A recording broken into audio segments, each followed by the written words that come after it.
My name is Iris. I'm 20 years old. I live in a small house with my mom and dad. I always dreamed of love, like in storybooks. I thought my wedding day would be the happiest day of my life, but it wasn't.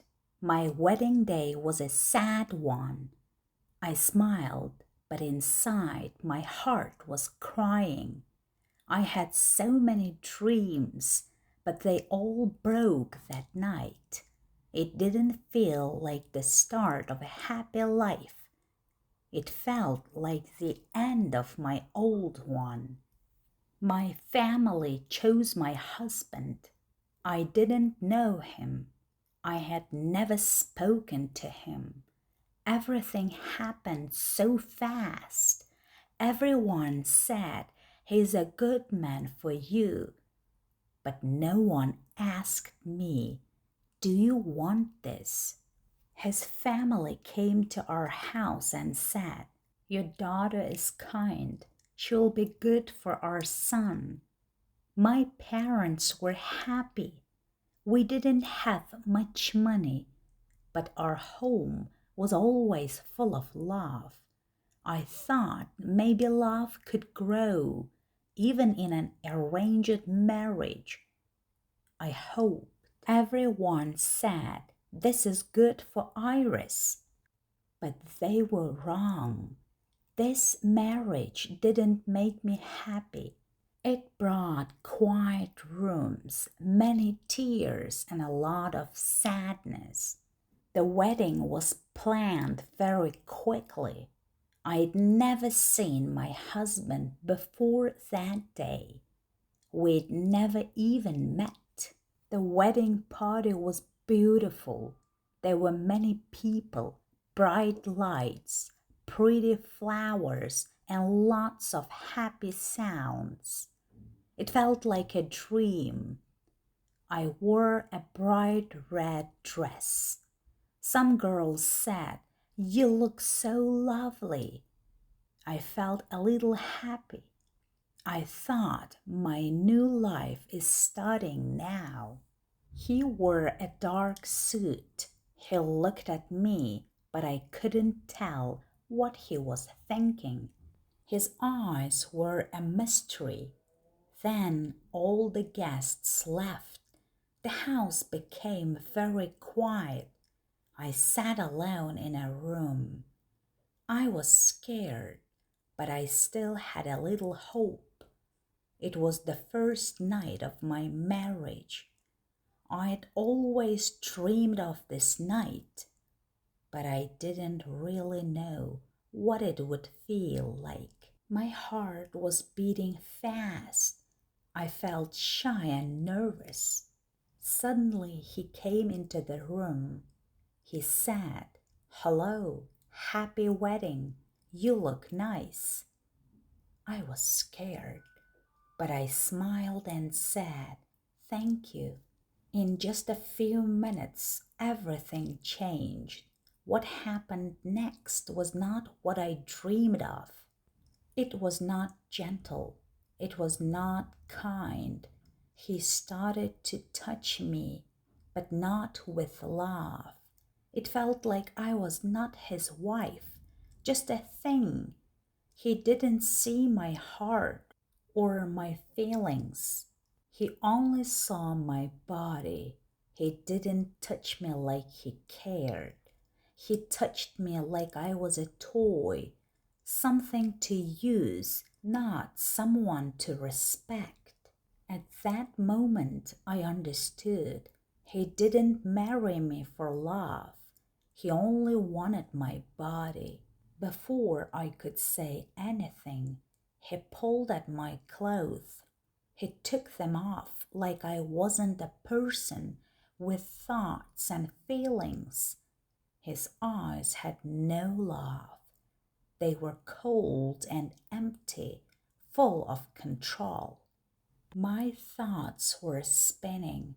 My life broke into a million pieces. I believed this was love. I thought this would be the beginning of a happy life, but it wasn't. When it was over, he moved away. I couldn't breathe. My mouth was open, but no sound came out. My dreams were gone. I stood there shaking. I was still in my wedding dress. I felt used. I felt ashamed, like it was my fault. I felt broken. How did I go from a happy bride to this? From joy to pain, from dreams to silence, all in just one night? He looked at me. His eyes were cold and angry. They were full of blame. Then he said words I will never forget. You've already been with someone else, haven't you? You're not a virgin. My heart dropped. I couldn't believe what I was hearing. I just stared at him. My soul felt like it was breaking, but I didn't say a word. Again he said, You're not pure. You lied to me. That was my wedding night. Instead of love, I got harsh words. I got shame. I got a broken heart. I was only 24 years old, and my whole world had already fallen apart. I cried the entire night. I kept asking myself, why did this happen to me? I grew up in a safe, loving home, a home where no man ever hurt me. I was taught respect, kindness, and love. So why did he blame me? What had I done wrong? In my heart, I kept asking, do I deserve this just because I wasn't a virgin? But I realized something painful. His love lasted only one night, and it was never love at all. It wasn't love. He only wanted my body. That night I felt full of shame. I felt so small, so lost. My life felt broken. Everything I believed about myself, about my parents, about my future was gone. I knew my world wasn't safe anymore. I finally understood. Everything had changed. Then he said something that broke me even more. Tomorrow morning, I don't want to see you here. Go back to your home. Tell no one.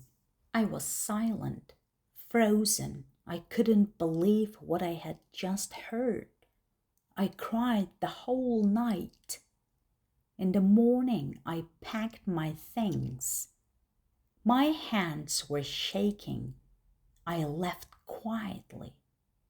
When I reached my parents' house, my mother cried the moment she saw me. My father stood still, confused and heartbroken. They kept asking, what happened? But I had no words. I just kept thinking, how can I tell them? What will I say? I sat on the floor, feeling empty. My wedding dress felt heavy on me, like it carried all my pain. In just one night, everything was taken from me. My dreams, my respect, my peace. I kept asking, why me? What did I do wrong? Who will believe me now? There were no answers, only silence, only tears. Then the whispers began. People said I had a secret boyfriend. They said I wasn't loyal. They said I cheated. He told them all those lies. My heart broke again and again. I cried day and night. I couldn't eat. I couldn't sleep. I held my parents' hands and begged, "Please believe me." They said they did, but I saw the pain in their eyes. Inside, I was completely broken. For weeks, I stayed in my room. I didn't eat. I didn't talk. People started whispering behind my back. Maybe she really did something wrong, they said. But no one asked me what really happened. No one wanted to hear my side. They believed his words, not my tears. So I stayed silent. I held the pain inside me like a fire burning in my chest. Months passed, but the pain stayed in my heart. One day I saw him at the mall. He was with another girl. She looked rich, wearing shiny clothes and sparkling diamonds. When he saw me, his face changed. Slowly, he walked over. "Iris, I'm sorry," he said. My heart began to race. My eyes filled with tears, but I said nothing. Then he added, "I chose her because she had money. I thought rich girls were better. But they don't love like you. They don't cry or pray for me like you did." His voice was low, almost sad. "Please forgive me." I looked at him and said, "You broke me. You left me when I needed you the most. You made the world believe I was dirty. You called my love a lie. When I loved you with everything I had, you destroyed me." He went silent. I took a deep breath and continued. "You want forgiveness? Ask the girl you are holding now. Because the girl you broke, she doesn't exist anymore." Then I said, "I forgive you." His face softened. He thought I still loved him. But I added, "I forgive you for me, not for you, because I want peace in my heart, not your love. My healing doesn't need you anymore. My story isn't about you coming back. It's about me standing strong after the storm." Then I walked away. I cried again that night, but those were my last tears for him, not because I was weak, but because I was finally free. After that day, I changed. I walked with confidence. I was no longer afraid. I was no longer ashamed. I became strong. I became brave. One evening, my parents looked at me with tears in their eyes. They said, "We are proud of you. You did nothing wrong. We see it now. You were always honest, always pure." In that moment, something inside me healed. I was no longer broken. I was becoming whole. A few days later, his parents came. They were ashamed. They said sorry to my parents, but it was too late. Now I use my pain to help other girls, girls who cry alone, girls who feel broken just like I once did. I started a small group with girls like me. We sit in a quiet circle. We talk, we cry, we listen, and slowly we begin to heal. I tell them gently, you are not weak. You're not the names people call you. You are strong. You are who you believe you are. Never beg for love. Never stay where you feel small. Love should lift you, not break you. If someone leaves, let them go. That space in your heart is not empty. It is waiting for peace. This is not only my story. So many girls carry this pain, but I stood up and I chose myself. You can too. Your past does not define you. You are not your scars. Your pain is not your shame. You are not alone. To every mother and father, please do not rush your daughter into marriage. Let her grow. Let her speak. Let her choose. If you like this story, subscribe for more. Give it a like and leave a comment. Subscribing is free and doesn't cost you anything. But for me, it means the world.